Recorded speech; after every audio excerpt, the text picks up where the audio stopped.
answering a frequently asked question. Once in a while, I like to do that here on the blog. I get asked all kinds of questions here on my blog, Instagram, email, social media, and I like to take the time to dedicate a post to some of those frequently asked questions.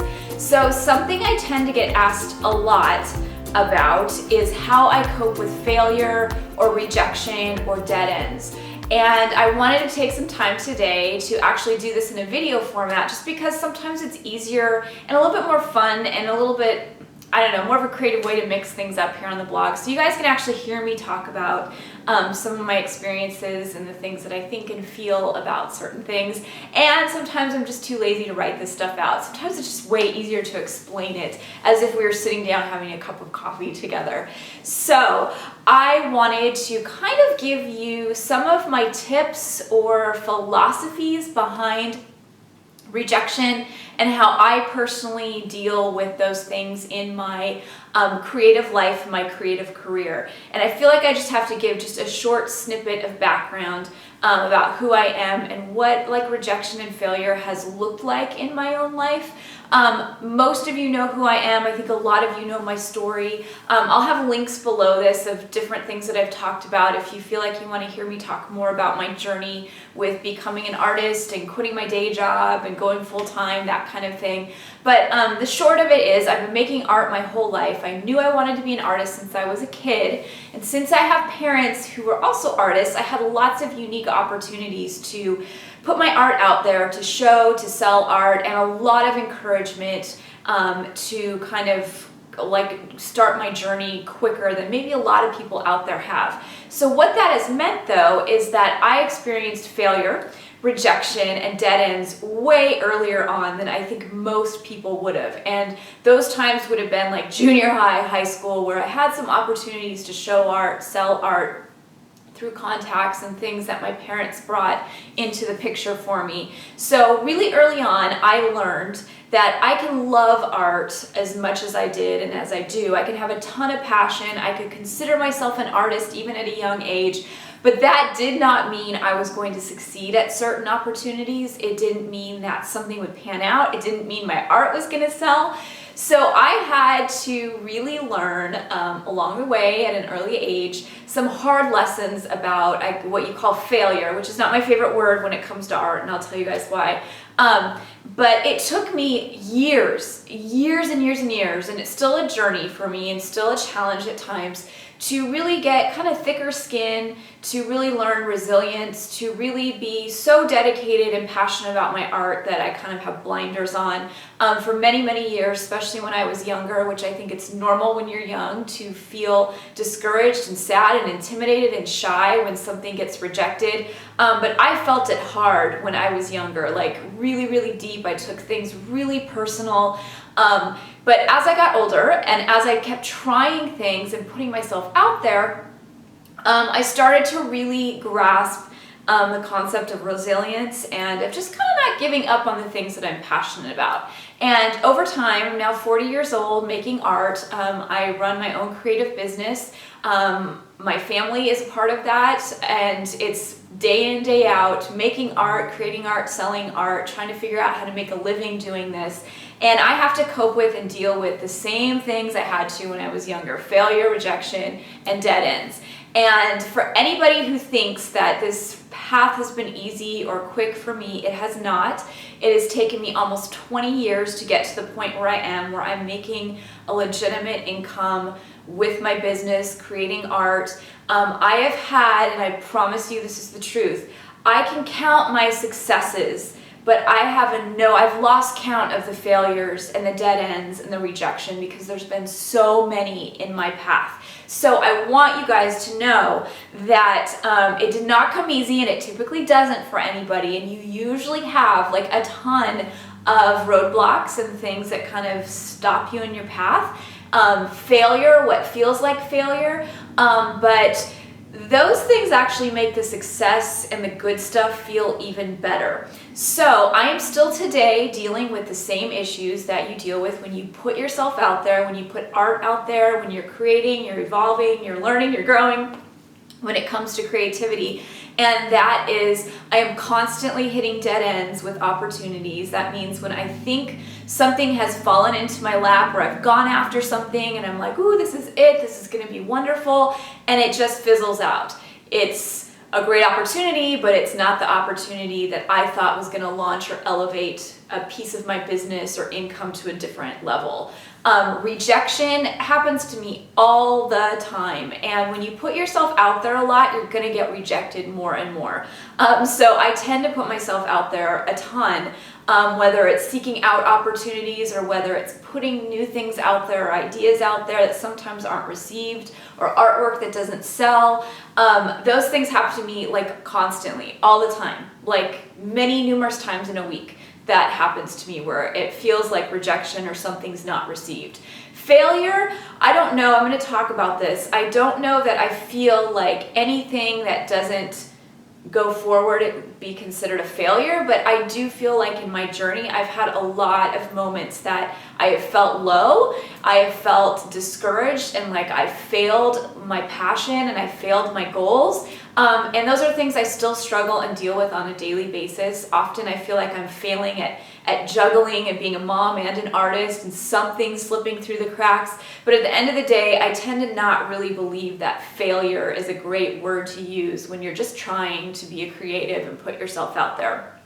But I want you guys to hear me say and know that these things happen to me all the time. They're still happening even with some of the success that is going on at the same time for me. I am still having to cope with and deal with the challenge of rejection, dead ends, and failure. And today I'm here to share with you a handful of the favorite ways that I cope and kind of utilize some tools and thinking to get through these moments. And these are really the things that I put into practice all the time when I am dealing with a lot of these challenges. And I'm hoping that some of them will speak to you guys today, because I think it's so easy to talk about success or to look at pretty pictures, to look at what other people are doing and think, wow, they must not be having any challenges behind the scenes. I want you guys to hear me talk about and know that I do, and I am constantly trying to utilize kind of my tools, my brain, my philosophy to work through many of the challenges that come my way all the time. And hopefully you guys can take away maybe a little bit of inspiration. Maybe you're not building a creative business like I am, but maybe you just need to hear some tools and tricks that work when you're dealing with kind of those roadblocks, challenges, and even the feeling of failure in your creativity or even in your art.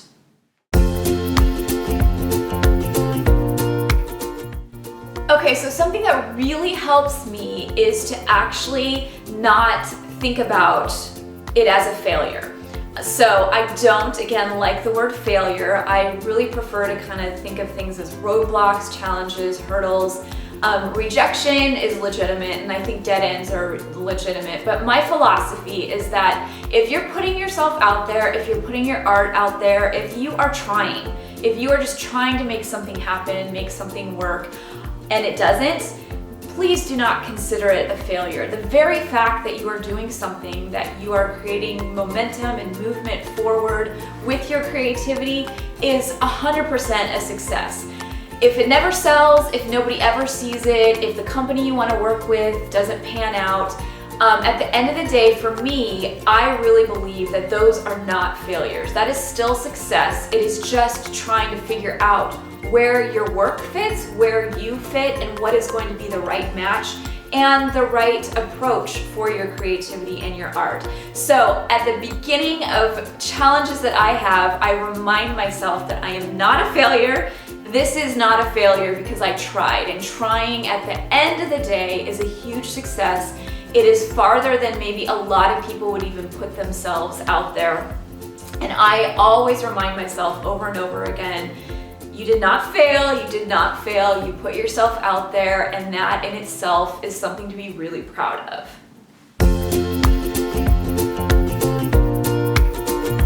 Okay, so one of the hardest things for me to digest, but it's something that again helps me a lot, is to remind myself that it's okay to be uncomfortable. I am not typically, and this is just me, that everybody might be different, but typically When I am super comfortable and things are going smooth and successful and there's not a lot of like tension going on, I tend to get a little bit lazy. I tend to get a little bit too comfortable. And while I love having that element in my life, I don't like things to be all chaotic and dramatic. Dead ends, failure, and challenges really can bring this sense of, the sense of being uncomfortable, but in a way that has the potential to push you outside the box. And I think for me, that's what really helps me in those moments where something hasn't panned out, something's been rejected, something's not selling, is that I am forced to really think about and think outside the box and be a little bit uncomfortable. I'm not sure I'd be asking really hard questions about my creativity, about my growth as an artist, about how I run my business, if I was super comfortable and like the money was just flowing in. I think it's those times when things get challenging, when you get rejected, when you feel like you're on the right path and it just kind of like fizzles out. Those are the moments when I've actually made the best decisions in my art and in my creative business. So the lesson that I tend to take away over and over and over again when things get tough and I've got a roadblock or rejection happening is that I know that it's okay to be uncomfortable with those things happening. That this uncomfortable feeling is going to inspire and drive me to asking really hard questions, challenging myself to grow and figure new things out, and really figure out how I can move forward despite the challenges that are going on, and keep moving, changing, evolving, and tweaking things until I get it right. And sometimes that process takes forever. It could take years. I mean, I've gone through stages where I've been in that for like 3 years straight, where I'm just constantly tweaking because it feels like nothing's working. But those are the moments that I actually look back and kind of go, wow, like I was just so rapidly growing and evolving and constantly going back to the studio and trying to figure something out and putting myself out there and being brave. I love looking back at those moments and going, that came out of feeling so uncomfortable, so discouraged, but I wouldn't have made some of the really great decisions or had great opportunities happen if it wasn't for that feeling of being uncomfortable. So when I was younger, I think I felt like I really cared what people thought about the work I was putting out there. Being an art major, when you go to college and study art, you're critiqued all the time. And you sort of get this like little thing in your head where you're constantly worried and thinking about what your teacher's gonna think, what grades you're gonna get, what the class, how they're gonna critique your art. And I finally reached a point creatively where I just stopped caring. And that is something that has really, really served me well when it comes to failure, dead ends, and rejection, because I sort of have this sense of rebelliousness about me. While I'm really not a rebel in my real life, I don't do anything bad, I am in my art and my creativity and the way that I think. At the end of the day, I kind of don't care what anybody thinks. If I am happy doing what I'm doing, putting myself out there, if I'm happy with the art I'm creating, with the direction that I'm taking my business or the decisions I make, that I can sleep well at night. I feel good about myself. I feel confident. I feel at peace. I do not ever want to put my self-worth, my confidence, my style of creating, the decisions that I make into the hands of other people. I do not want their opinions of me to really control my mood, the way that I'm a mom, my happiness. So I tend to kind of have this mentality of like, I don't care what you think. If I failed, if you rejected me, I kind of don't want to work with you anyway, because I only really want to work with people who get me. I only want to sell to customers who see what I do and kind of go, I like that. Something about that work really resonates with me and I want to buy it. So that is something I carry with me, and it's kind of like my armor when it comes to putting myself out there and maybe hitting a dead end or getting rejected or having something really discouraging happen. is that I tend to remind myself an awful lot that I don't want people's opinions to control me. If I did not fit into some formula for an opportunity, I probably don't want that opportunity, because I don't ever want to fit into anything. I want to be received by the people and the opportunities that like people that don't fit in. And that's me, and it's always going to be me. So I think it's really handy to somehow shift your thinking as an artist, as a creative, and continue to put work out there, but maybe have just this element of rebelliousness of, I'm going to continue to put my work out there, but at the end of the day, it's my opinion, it's my work, it's my passion, my heart, and that's what matters the most. What matters isn't getting the perfect opportunity or selling crazy amounts of stuff to people and making crazy amounts of money. At the end of the day, it's about you being at peace with who you are and what you feel and think is right for yourself, your art, your creative process, and even your business if that's what you're working on.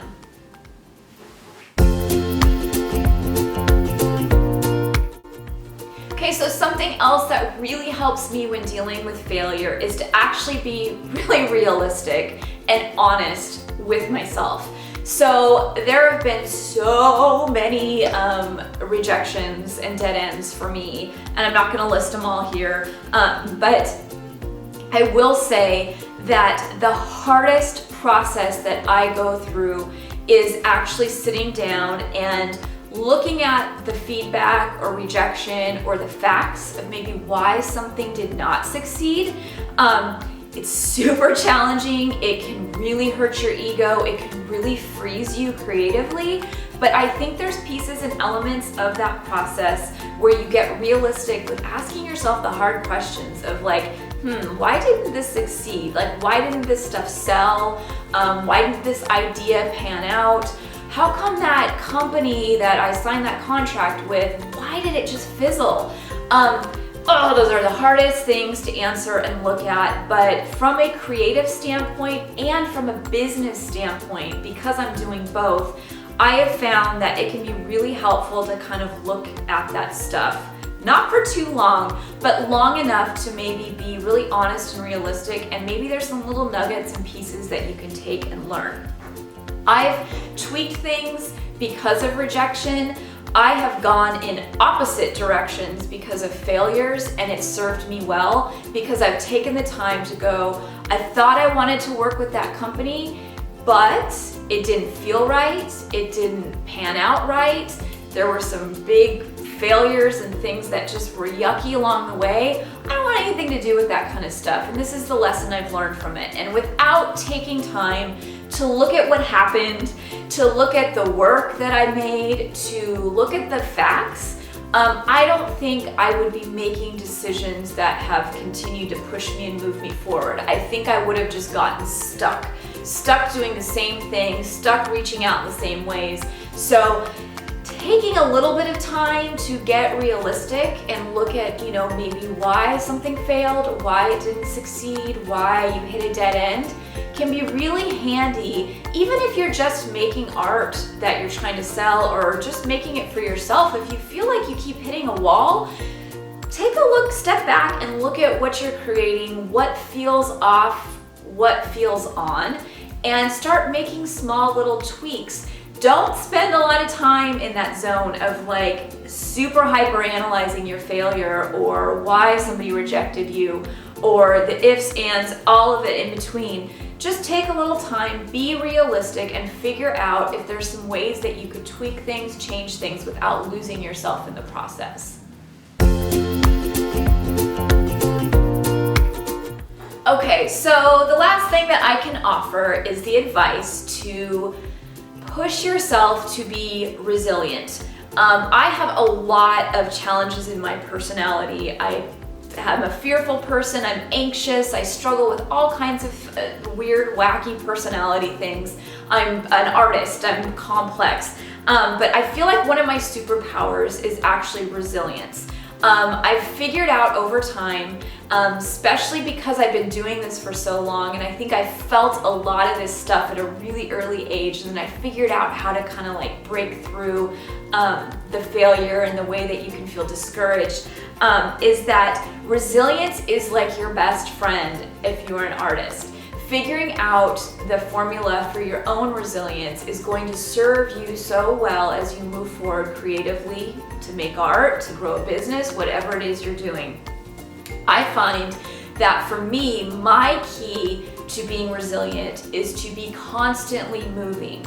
If I throw out the net, I cast my net out there and try to, I don't know, get 10 opportunities in 10 different scenarios, and none of them come back, I'm gonna cast that net out, and this time I'm gonna throw it out to 20 people. Or if I have an idea to sell a product and it doesn't really sell, I got 50 more ideas of products, and I'm just gonna keep testing and trying and keep moving forward. For me, that's my key to being resilient when failure hits, when dead ends happen, and when rejection occurs. So finding your formula for resilience, I think, might look different for everybody in their personalities. Some people it might be self-care, some people it might be stepping back, some people it might be, trying something completely different with their art. For me, it's constant momentum, constant movement, constantly moving forward, so that even if I'm failing, even if I'm getting rejected, even if I'm discouraged for that moment in time, I know I got 10 more other ideas that are going to keep me moving forward. I've got this many other contacts I'm going to reach out to keep me moving forward in my goals and the way that I want to grow. So grasping and embracing what it means to be resilient is so crazy important when it comes to fighting and combating the ugly, yucky feelings that come with failure and rejection and dead ends. And if you can figure out your formula for being a resilient person with your art, with your creativity, you are going to launch yourself farther and further, because you are never going to let those moments hold you back. Unfortunately for us creatives, failure and discouragement can really stunt you. It can cause you to go backwards. It can freeze you in that moment, maybe for years, where you're afraid to keep going. But if you can find out what your formula for resilience is, you have the tools in those moments where you feel discouraged and down to not let it take your power away, take your creativity, take your bravery and your drive away. And I really think that that's the key to coping with failure in any way. It's really about figuring out what you need to be a resilient person. And creatively, you do not want to get stuck in feeling like you're questioning or you're fearful about putting your art out there. You really want to feel brave and as if you want to move forward and keep trying. And having that essence, that air of resilience about you when it comes to your art, I think is one of the best little pieces of advice that I can give. And again, it looks different for all of us, but for me, that resilience is all wrapped up in I am going to keep moving forward. I will never ever let myself get stuck to the point where I'm afraid, where I won't put myself out there, and where I won't keep trying to grow. So, word of advice, be resilient. Okay, so I hope a few of these things maybe spoke to some of you out there. Again, we all cope with failure. It's a total part of life, completely 100% part of being an artist. But if you have a few tools in your little tool belt that you can pull out when you have those moments, they're going to serve you well in your journey making art.